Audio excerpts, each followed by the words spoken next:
que ya está con nosotros el ingeniero José Blandón Castillo y sus comentarios nacionales.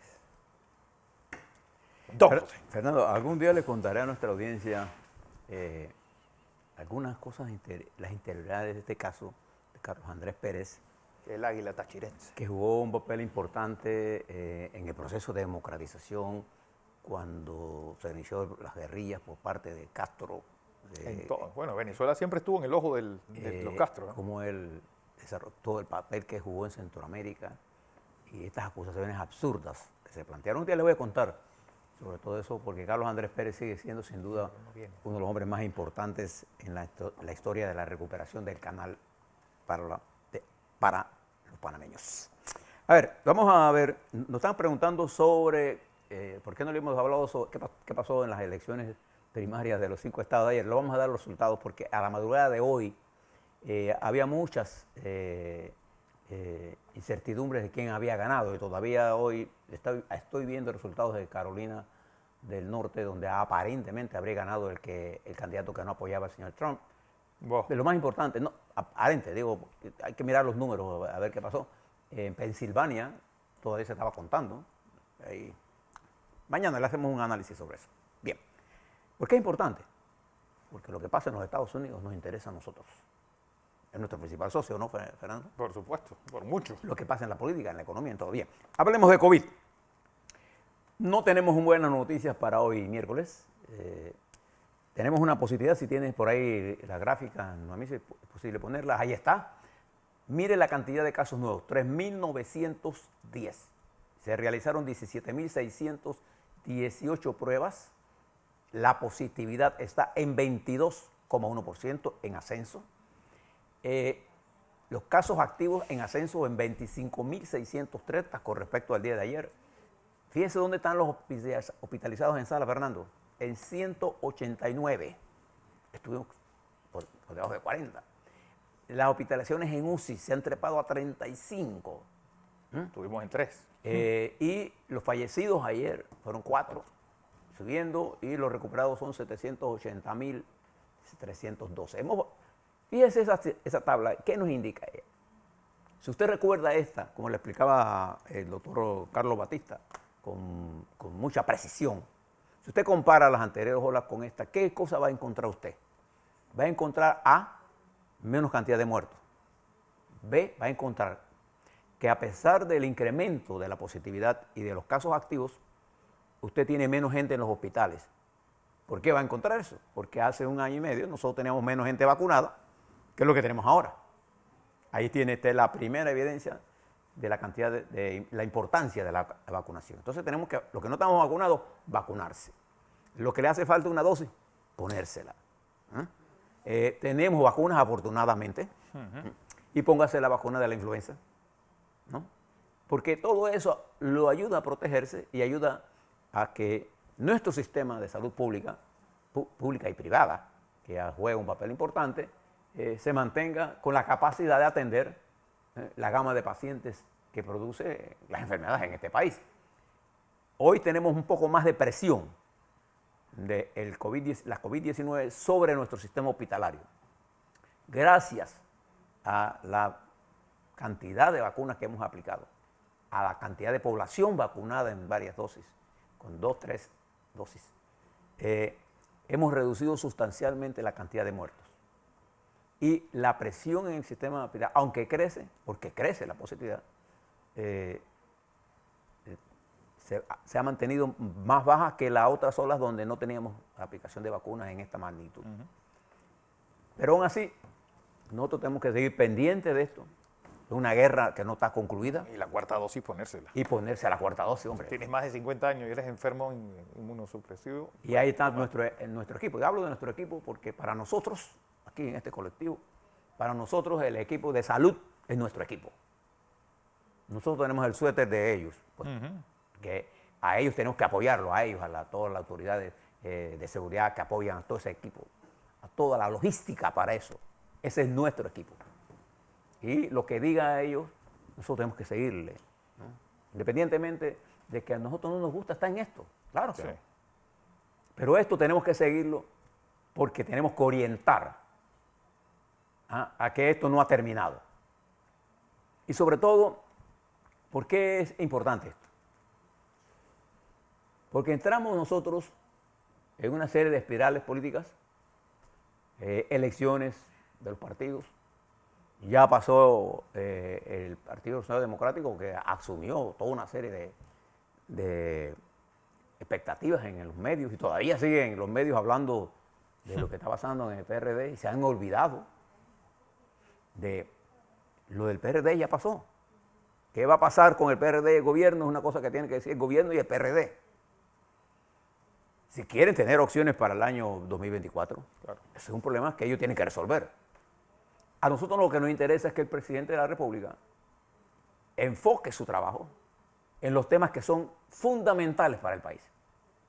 Y uno de ellos es la inflación. Por ejemplo, ese acuerdo de transporte de ayer es una forma de mirar esto. Pero eso no es sostenible en el tiempo, porque es un dinero que no lo cobran, pero que deja de percibir el gobierno. Y ya de algún lado tiene que salir. A el este resto. precio de 3.95 usted le tiene que añadir el transporte fuera del área donde se distribuye. Sí.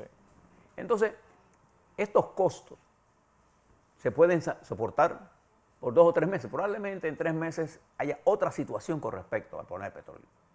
La información que tenemos disponible nosotros en este momento indican que va a llegar hasta fin de año. La espiral esta. Esta espiral. Entonces, ojalá nuestras proyecciones estén equivocadas. Ojalá. Pero uno nunca en la vida trabaja con las opciones, las mejores opciones. Usted quiere ir al fracaso, siempre trabaje con la mejor opción. Usted prepárese para la peor opción. Y cuando usted se prepara para la peor opción, usted está mejor preparado, usted está listo para ganar. Y si pierde, ya usted tiene todas las opciones contempladas. Entonces, ahora hay un problema porque la economía requiere de acciones políticas de muy cortísimo plazo y que requieren una velocidad de solución que no puede esperar. Las elecciones van a ser en mayo del 2024. Eso va a esperar, eso tiene una fecha. Lo que no puede esperar son las decisiones económicas, financieras que tenemos que tomar. Y al canto. No es un problema de ahora venir y que porque, bueno, la Asamblea se va a convertir en un órgano populista. Bueno, la Asamblea puede hacer lo que desee, si se lo permite la opinión pública. Porque lo que indica la economía es que vamos a estar en una inflación alta. Nosotros podremos terminar el año por encima de 8,5% de inflación. Sí, el doble de lo que tenemos ahora mismo. Si usted, sí, porque acuérdese que la de marzo, la interanual, abril era de 3.5 y va creciendo.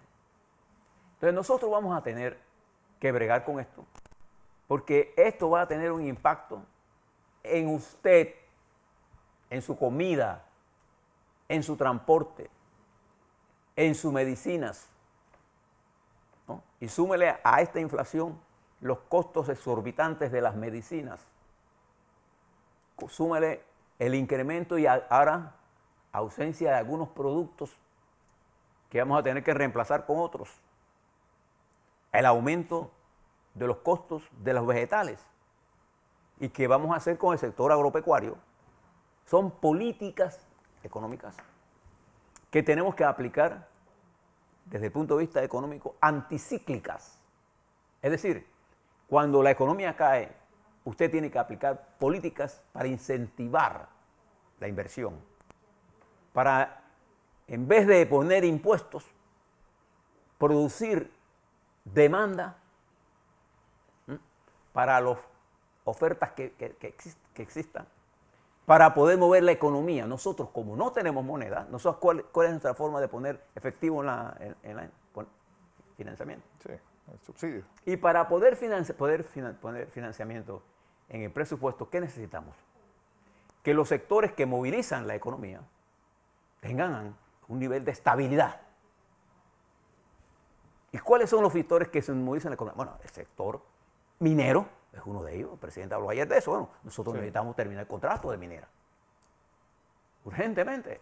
Nosotros necesitamos mirar el problema bancario y mirarlo con seriedad. porque ellos juegan un papel importante en este proceso de inversión nuestro. Nosotros, esto que se va a hacer en Panamá, de Bloomberg, tiene una importancia capital, porque nos están poniendo a nosotros como las puertas de la nueva economía. Y nosotros hemos hecho un gran esfuerzo en logística, pero nos hemos descuidado de la economía digital. Y tenemos que hacer un gran avance con nuestra juventud en ese camino. Eso no puede esperar el 24 de las elecciones, esto es ahora. Entonces nosotros tenemos que exigirles a nuestros diputados que se deje de estar pensando en las elecciones del 24 y se concentren en este problema. Y cuando hablo de los diputados me refiero a todos los diputados. Y que ojalá el presidente convoque a una fórmula de buscar un camino de consenso en temas centrales, inversión en el campo, inversión en infraestructura, pero infraestructura que necesitamos para desarrollarnos, atraer inversiones directas extranjeras, seguridad jurídica. Entonces nosotros necesitamos un determinado nivel de consenso frente a la magnitud del problema que estamos enfrentando. Ustedes recordarán, y ahí está el ministro de Economía, Héctor Alexander, que lo puede decir con más precisión, o el exministro Barletta o Catín Vázquez. Cuando la crisis del petróleo, ¿se acuerda cuando el cartel de la OPEP subió los precios? Nosotros tuvimos aquí un problema serio. No solamente subió los precios, sino que recortó la producción. Nosotros tuvimos que crear un programa de empleo urgente para poder paliar la crisis. Entonces ahora nos enfrentamos a un problema similar que va a afectarse porque le estamos contando lo que está ocurriendo en Ucrania, no porque nos interesa la guerra, a nosotros nos interesa la paz. Sí. Lo que pasa es que usted no puede tener la paz a cualquier precio. El precio de la destrucción de la democracia y de las libertades no es el precio de la paz. Eso es lo que debemos tener claro. Entonces nuestro continente está plagado de regímenes que no entienden la necesidad de una política económica consistente para salir del desempleo. Ustedes comienzan a aplicar populismos o de derecha o de izquierda. Miren lo que hizo Bolsonaro con Brasil. Y quería que Petrobras subsidiara todo para convertirse en otro Pemex, más de lo que ya está. No, además la nueva política de permitir la importación de carne y porque a esa gente le está realmente afectando el precio del tanque de gas. El precio del tanque de gas está casi en $20 en Brasil. Entonces nosotros tenemos que tomar decisiones muy serias, pero no podemos dilatarlas en el tiempo, porque entre más pasa, más difícil es resolver esto. Entonces aquí hay cosas importantes. Hoy, la economía debe controlar la política y no la política la economía. Entonces debemos hacer uso de la economía política. Es decir, no es que una cosa hay que hacer lo que económicamente es posible y no podemos estar prometiendo que no vamos a hacer lo que tendríamos que hacer. ¿No? Que no vamos a modificar la ley A. Nosotros tenemos que hacer ajustes importantes para poder caminar, generar empleo.